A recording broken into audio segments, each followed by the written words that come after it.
First of all, welcome back to everyone that have been seen my videos before or that follow me here on Casino by Her. And for my new followers, don't forget to hit the subscribe button.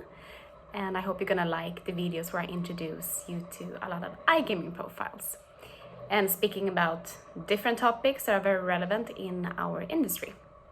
Today, I will speak to a very down-to-earth man whose name is Pierre Lindh, and we were from the same co-working space, and we've been in the same circles for quite some time, since 2015, I think, more or less.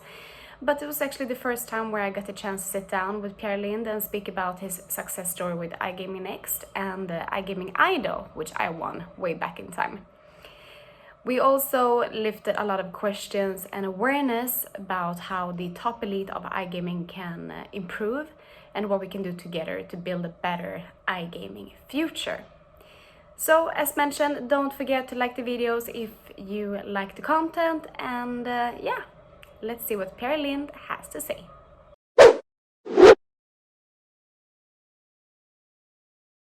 Well, I'm Pierre Lindh, the managing director and co-founder of iGaming Next. And I think we have a shared interest in doing this type of podcast, which we started in a kind of similar time frame last year, I think.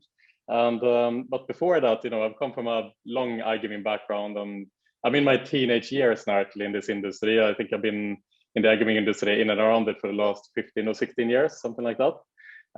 So I come from the event background. Even within this industry, I used to organize the Swedish Poker Championships all the way back in 2006, and I was very much into the poker scene at that time.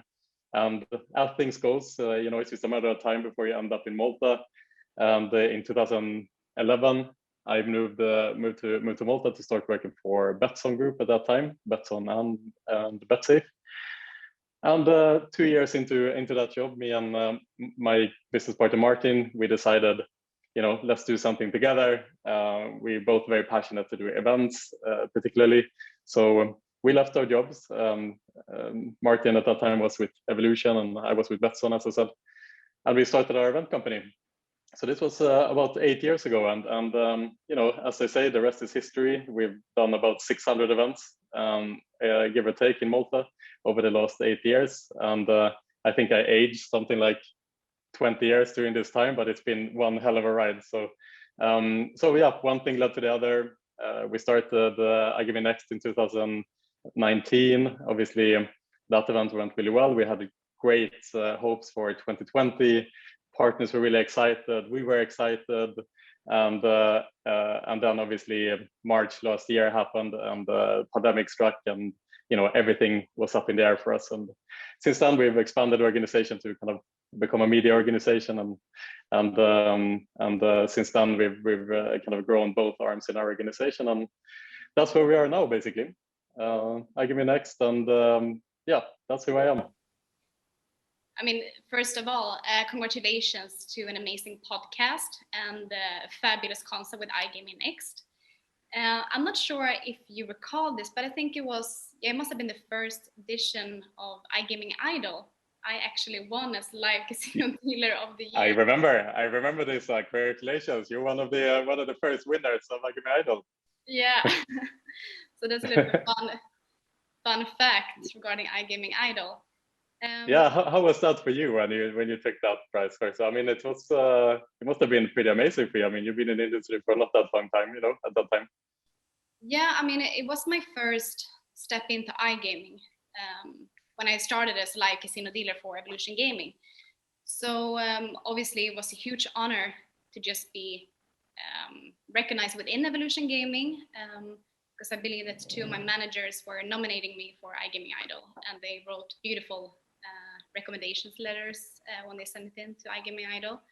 So just that experience was really nice and really amazing for me. What I did, I actually dropped the prize, like the award. No. The same night. Oh, really? Maybe Was that at the I after party by any chance? Yeah, I did. I had some tequila shots to celebrate that night, and I accidentally dropped it on the floor. Well, it was well deserved in any way. So yeah, good work on that. Yeah, thank you. Thanks so much. How did you come up with the idea from the beginning with iGaming Idol? Yeah, so the thing is, I mean, we've been in this industry for a long time, and there's so many different award shows, and the award shows in this industry has a certain reputation. Let's say it in a kind way, and the reputation isn't necessarily that great for award shows in the industry. The integrity is not very high, and so on and so forth. And I think that's something that we wanted to change. And also something we notice is that all the award shows are rewarding the organizations, but there was no award show that was actually rewarding individuals within the iGaming industry at that time. And I think that is kind of where we came in with iGaming Idol, is that we wanted to celebrate the talented individuals within the industry, because in the end of the day, if it wasn't for the talented individuals, there wouldn't be any great companies.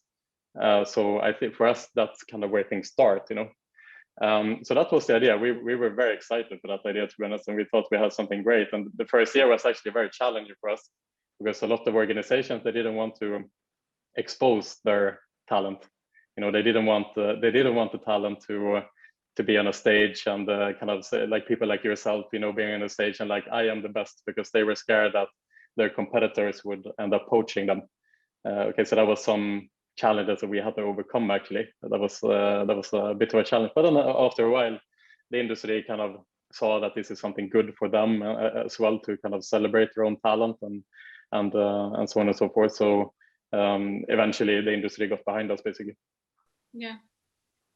I mean, I can understand the reasons why, but at the same time, I think it's the wrong way to look at it. I mean, you should really be you should be proud of your employees, and you should want to show them to the world, that these people belongs to us, and these people actually are the frontier of the company. I think, at least. Yeah, absolutely. And like I said, it took some time before the organization realized that. A lot of the times I think that if you are working for an organization and you want to kind of play things safe in some ways, you don't want to take risks. So it takes sometimes some first movers to show that there isn't actually any danger in being a part of something like this. And in our case, it was Video Slots who were the first movers. They were a very, very first supporter of iGaming Idol. And I think after that first year, it was a bit more evident that there wasn't going to be more poaching than there already are in this industry anyway. And that's kind of what kind of broke the camel's back, is that celebrating your employees is obviously something that we now recognize as something you should do.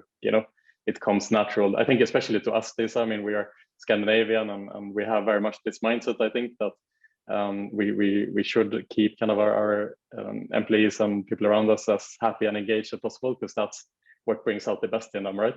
Yeah, I totally agree with you. And especially when companies grow bigger, it gets harder and harder maybe to recognize all these fantastic individuals. And I mean, that is one of many reasons why I wanted to launch Casino by Her, as I believe that I think it's so important to highlight great iGaming profiles and share knowledge and share these fantastic people around our social media platforms and use it for some good, and make sure that everybody feels recognized.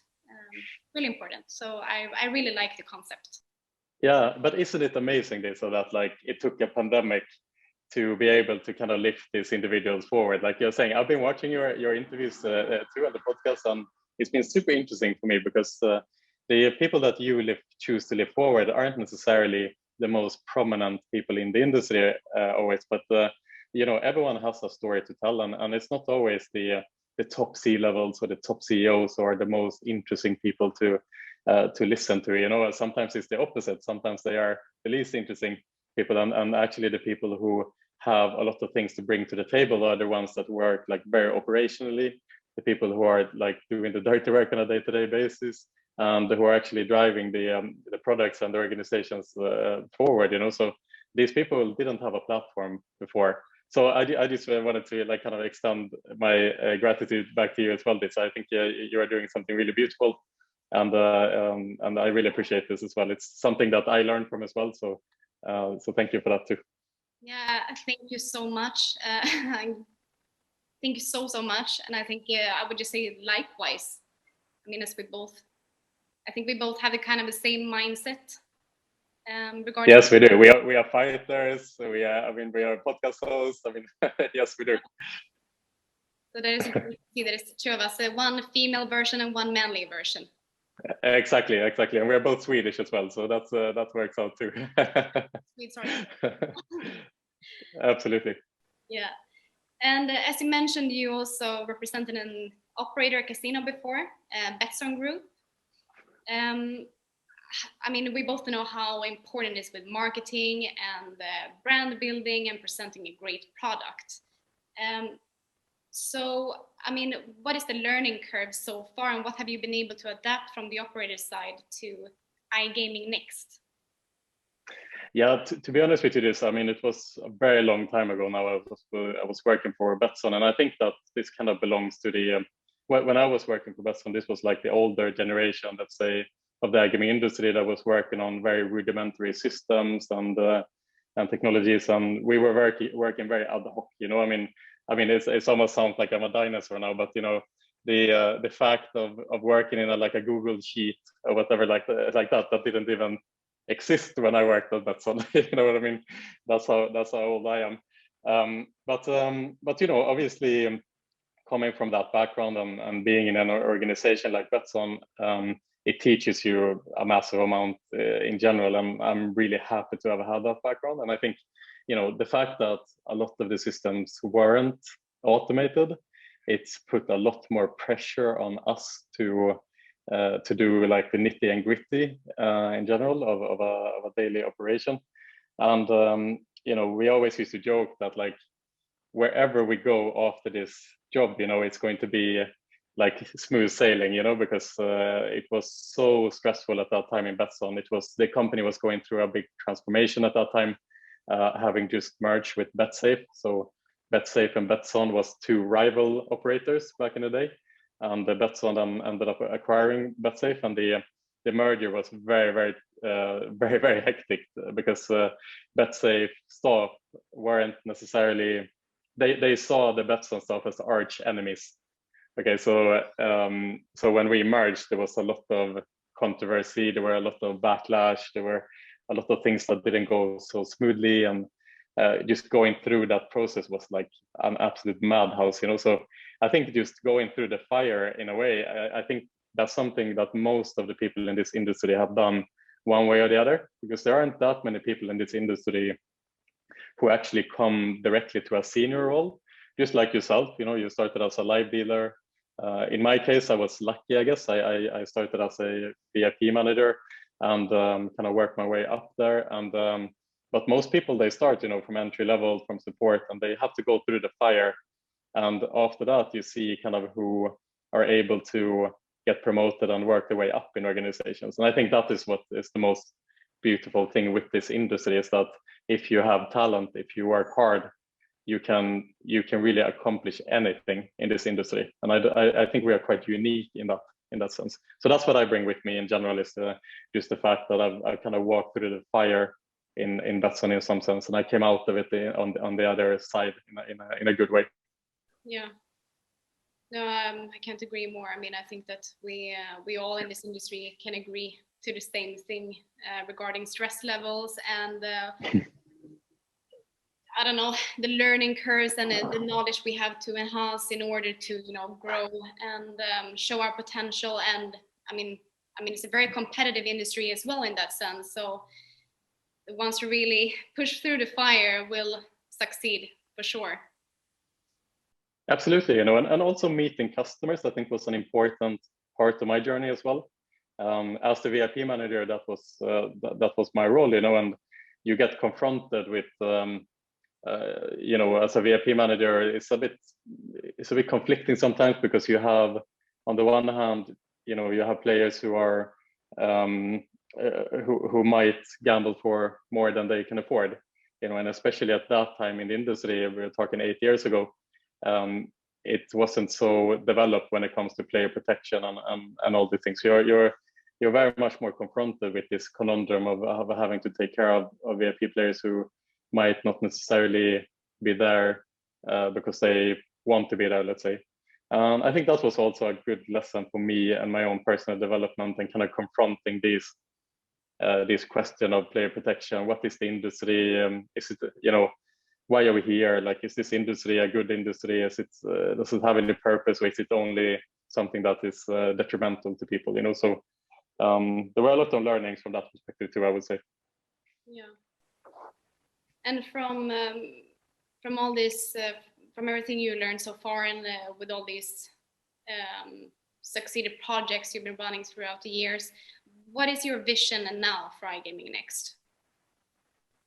Yeah, so, you know, iGaming Next has a very clear vision statement, and we are very purpose driven in iGaming Next. And we always say that anything we do needs to follow our mantra, which is that we want to be a positive force for the iGaming industry. And what we mean by that is we want to pick these type of topics that we feel is important for the industry, such as player protection, for example, ESG, you know, which is basically sustainability of the industry and diversification, questions like that. And all the projects that we choose to undertake, they need to serve that purpose, to make to be a positive force for the industry. So our vision going forward are very much aligned with that. We want to continue to create products that help drive the industry towards a more positive future. We kind of want to look at what the industry have done in the past as the old type of generation. The industry has always been stigmatized in some ways, and for good reason, I would say, as well. And we want to kind of highlight that in many ways, and not shy under the table with what the industry has done, and basically open up as much conversations as we possibly can, and bring in as much influence as we possibly can from other industries, to be able to allow iGaming to grow and mature into a more sustainable future. So that is my fluffy answer to what's the future for iGaming Next. It's too fluffy, and sometimes it can be hard to narrow it down, you know, in just one sentence as well. I mean, I work with content as well, and I'm trying constantly to find interesting people and from all different levels within iGaming. And I also want to make sure that it's not maybe only relevant for people in iGaming, but also maybe from people outside iGaming that want to learn more about iGaming and what the people actually do. So what is your structure when it comes to finding, you know, speakers and staying on top of content, and like, how do you work? How do you map out your process? Yeah, so that's a great question, Lisa. And I think, you know, it all comes down to the people that we have around us in general. So we are lucky that we have a lot of supporters in general of iGaming Next who are aligned with our purpose. There's a lot of people who are passionate for this industry. And what we do a lot is we communicate with them on a day-to-day basis. I mean, many of them are my friends or my colleagues' friends as well. And we just constantly communicate with these people who are the key players in the industry to understand what are the pressing points, or who could be some relevant people that we need to lift forward, and so on and so forth. And then also, you know, I talked about that we would like to lift forward people who are maybe from outside of the industry as well. And it's the same thing there, you know, we try to cast our net quite wide, in the sense that we work with some individuals who have a very good network in the wider tech industry, for example. And now, as we go forward, and as we look into iGaming Next, the conference in October, one of the strong KPIs we have for that event is that we want to bring in people from the wider tech industry. And we want them to come to our iGaming event and teach the iGaming industry basically what we can do better. and likewise for the iGaming industry to influence them in what the iGaming industry is doing really well, and I think this is a key here, is that the iGaming industry is very much in a bubble in many cases, and I think that maybe part of that is because we are a bit stigmatized industry. There is sometimes this this feeling that other industries are looking at the iGaming industry, looking down us at a little bit, but maybe they aren't understanding how serious the industry is taking these like important questions like player protection and so on. So I think there is a lot to learn from the wider tech industry, and that's not something that traditionally has been done by conference organizers and other players within the industry. So to keep my answer a bit shorter, it's all about working with the right people to be able to identify the right opportunities when it comes to content, and constantly communicate, constantly be curious. I mean, this is a genuine. I mean, I'm sure it's the same for you. I mean, we do this because we love it, and if we wouldn't do that, it wouldn't end up as a good product either. So so stay curious and stay humble, basically.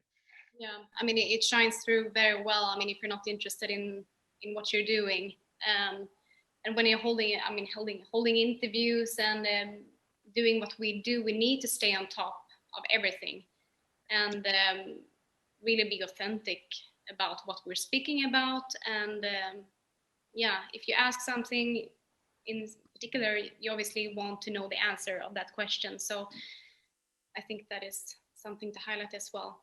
And regarding people in the industry or outside the industry, I mean, we know that we have a few top tier iGaming celebrities. Can you call it celebrities? But I mean, we do have some key people that always go to the conferences and always speak and different panel discussions, etc.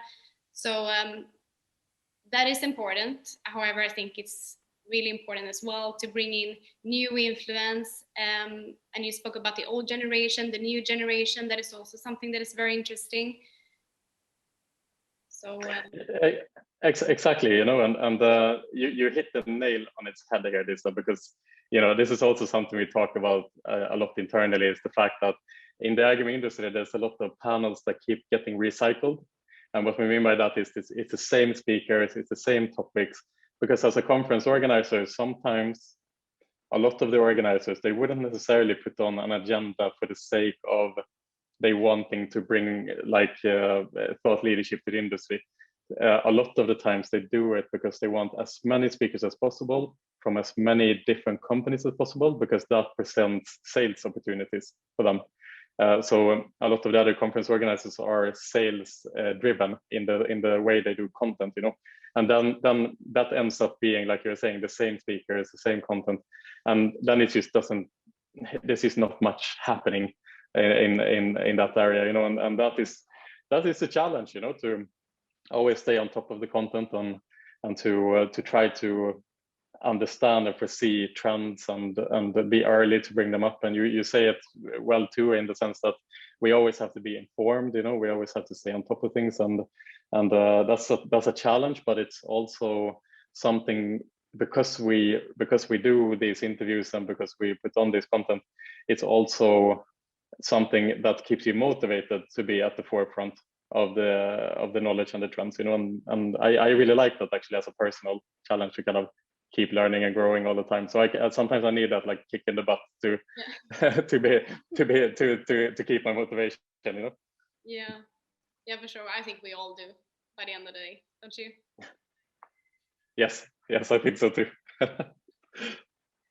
So when we speak about, let's call it the top tier of iGaming profiles, should we say like that, or like a lot of C-levels from various companies. If we look back, or we can look at, present time as well, obviously, but what do you think that they need to do a bit differently in order to stay on top of all the possible changes that we're facing, and also to embrace the new generation? Yeah, that's a good question. I think we should, I think something that has been holding the iGaming industry back in a sense is that we don't really have that many that many individuals in the industry that can speak to people who are outside of the iGaming industry.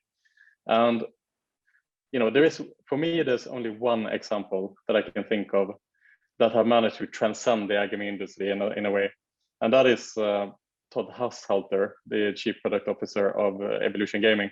So just as an example, whenever we do anything with Todd Haushalter, he gets like 100 times more engagement than anyone else. Even the second person. There's Todd Haushalter. He's like on top. He's like Microsoft 1998, and then there's nothing, and then there's like Linux, or something. But and then you ask yourself the question, like, why is he so engaging? And I think he's a visionary, and he is pure iGaming individual. He is raised in Vegas, he worked for MGM, he's raised in this industry. But more than he is an iGaming enthusiast, he's a visionary. And people outside of the industry actually resonate with that. And when I talk to Todd, I tell him that as well, that like he has the power to transcend the iGaming industry. And if we want to look at an example of someone who has done that from another industry, it would be like Conor McGregor of UFC, for example, of MMA.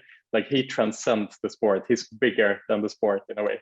So he pulls in a new audience to that to the sport basically. And we have lacked those type of profiles in the iGaming industry until Todd came along, And and he speaks from a very genuine place as well. He wants the best for the industry. He wants the best for the players, And I think we need to look at figures like him. He's a very soft person. Like he's a genuinely good person who is just very ambitious and who has a big vision for what he is doing. And he's obviously been doing extremely well with Evolution and coming up with all the products that he has and so on and so forth. So I would say that we need to look at figures like him to understand how we can kind of not only bring the iGaming industry and kind of bring the new generation, like inspire the new generation of iGaming professionals to actually be passionate for the industry, because I think a lot of times people work in this industry and they aren't so interested in the industry, and again, it goes back to the stigmatization. Maybe they don't want to think about it too much. There's a lot of professionals, friends and family who are maybe like questioning why they work in this industry, and so they end up just like not thinking about it. But I think that it's important for the professionals in the industry to actually come together in that sense and to be passionate for the industry that we work with. But for that to happen, we need more profiles like Todd Haushalter, I would say. I mean, when he was speaking at iGaming Next, I think it was last year, no? Yeah, 2019. Yeah. The first one. Okay, yeah, sorry. Yeah, obviously it wasn't last year, 2019. I remember that he got standing ovations after he was finished. And I mean, it wasn't just for, the C-levels, it was from, it didn't matter if you were 18 years old, you work in customer support, VIP, all different departments, all different groups of ages, so to speak, were giving him standing ovations, like they really touched him. Then he's a very charismatic person. Everybody can't be like Todd, but I think that what the top tier of iGaming profiles can improve significantly would probably be to actually speak more from their heart and kind of maybe step down a little bit from the pedestals and speak more openly about iGaming industry of its full to their employees, and just be a bit more, transparent and down to earth. I think that would help a lot for different audiences within iGaming to actually want to learn more and actually want to evolve and create this passion like Todd has for iGaming. Yeah, it's such a good point, and now that you are saying these things, I think there's another example as well in this industry, which is Lahcene Merzoug. He was the ex-CEO of Common Group, and I really love to analyze this guy because for those of you who don't know him, Lahcene is a very alpha male looking person. He's a very, very strong guy, big beard, big muscles, and and he looks very confident, and he's a very, very strong leader. And the first impression is almost a bit intimidating when you see Lahcene, you know. But then, and I think in the iGaming industry, there's a lot of egos in general. So you would think that he is one of them.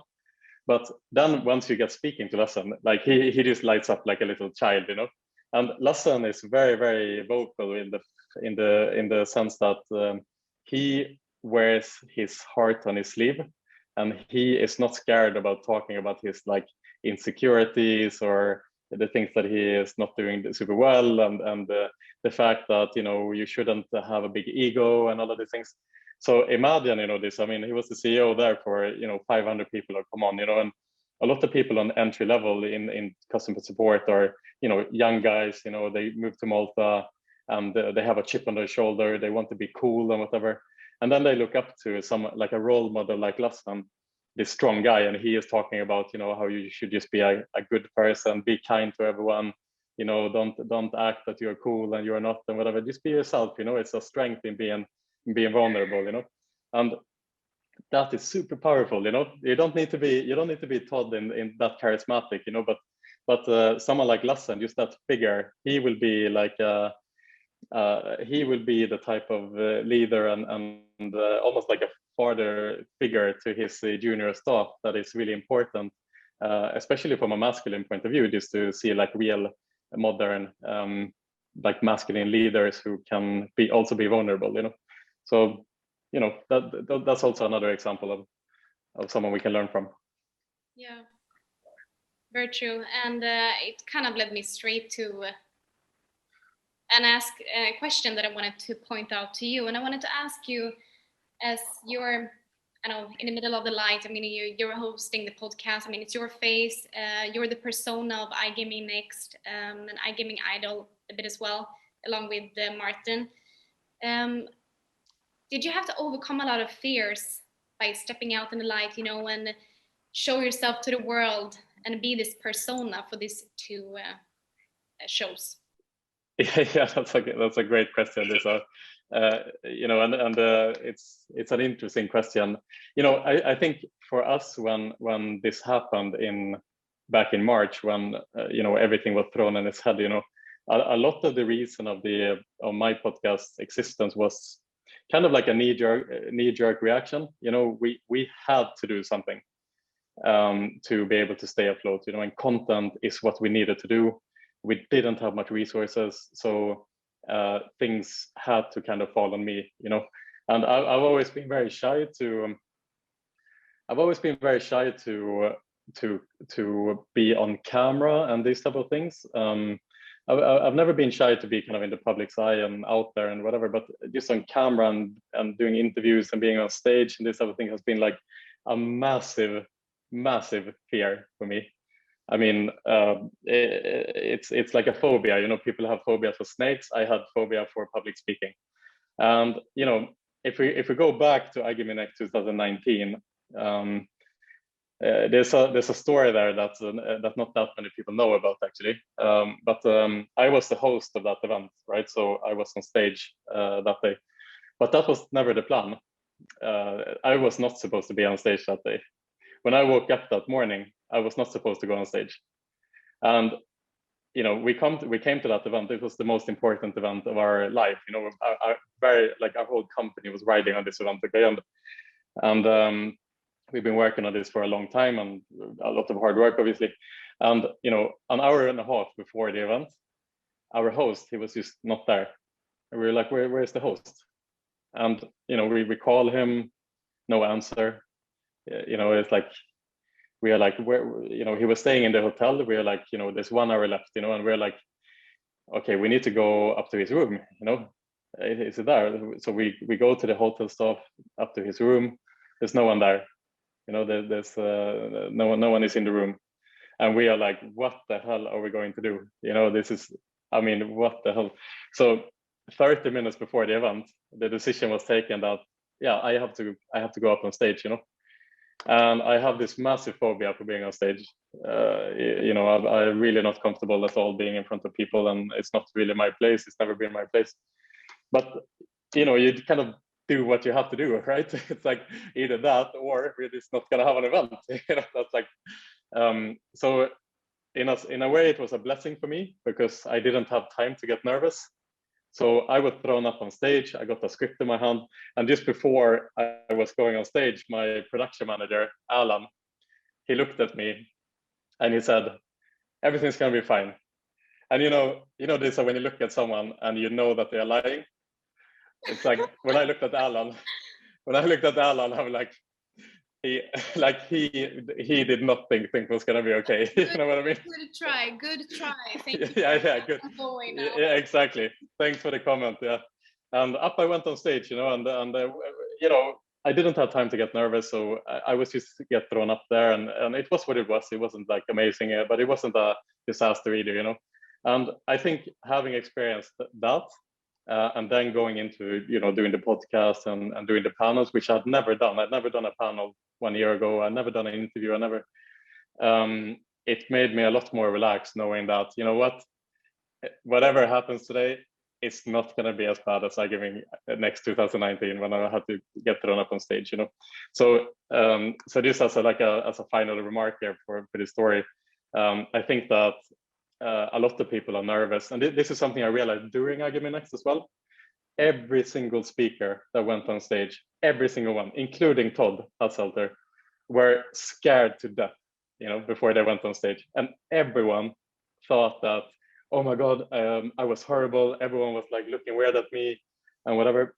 And so I realized, okay, well, that's something that I think as well about me, but I'm not that special. Like everyone thinks that, I had all these insecurities going on stage. I'm like, oh my God, I don't speak that well. My hands are shaking or whatever. But, everyone experiences that. So just seeing that in other speakers made actually me much more relaxed as well. Because then I felt like, okay, if I feel it, they feel it. And if everyone feels it, then the audience is not going to really notice what I am thinking about or whatever. So that's if you ever think about like doing public speaking, whatever, just remember that everyone is exactly as nervous as you are. Yeah. I mean, first of all, that's kind of a crazy story. I mean, did the guy show up by the end of the day, or like he was just completely disappeared? No, he went AWOL. He never showed up. He just went completely gone. Yeah. To this day, we don't know what happened. So it's an unsolved mystery. What happened to the host? Exactly. He is alive. He is alive, fortunately. That much we know. But yeah, that's it. Yeah. So I mean, maybe it was a blessing for you then. I mean, great experience, and you just got thrown into it. And I mean, I didn't think of it at all. Obviously, like you just said. I mean, you build up so many thoughts in your head, and then suddenly you realize after, even if it's recorded, you see like that was fine. Like I wasn't shaking. Like my voice sounded okay. Like everything. Yeah, exactly. But in that moment, there's like on stage, like 1,000 things were flying through my head, like as I was talking, so that's just the summarizes everything. Like if I can do it, then literally every single human being on this earth can stand on that stage, Yeah. No, well done, really. Yeah, thank you. Like I said, I didn't have a choice. If it was my choice, I would not have done it. So no, a good. Yeah. Well, that was pretty much everything from my end. Do you have something that you want to add in that you feel that I've left out from the interview? No, this would be this interesting for me to ask you actually.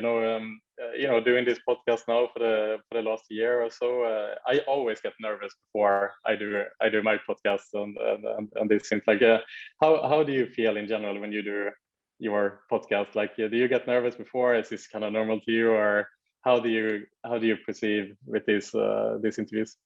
Yeah, so I mean, Casino by Her has been on my mind, first of all, for over a year. I mean, way before I actually started launching the videos. Because for a simple reason that I was so scared.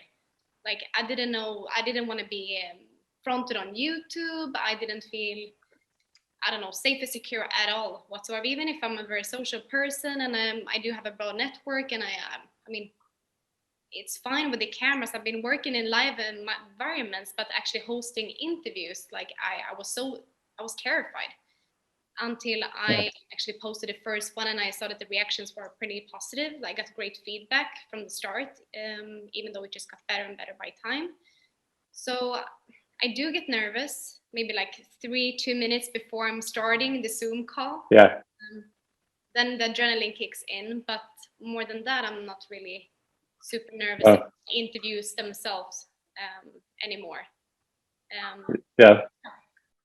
It's like that with everything, you know. It's like, you know, when you do your fight, it's the same. Like the worst part is before the fight, and then the fight is more like a relief, you know.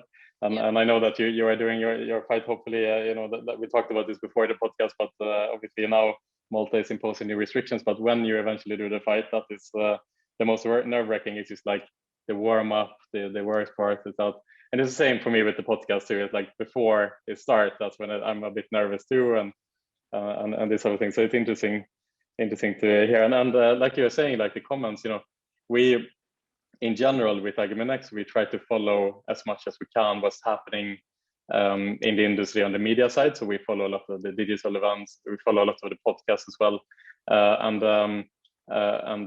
that's why obviously I've been following you, because it's of interest for me to see kind of what you are doing. But then I ended up getting stuck with your podcast because it was actually really good. So it really interested me. So now I listen to you because it's I genuinely am interested.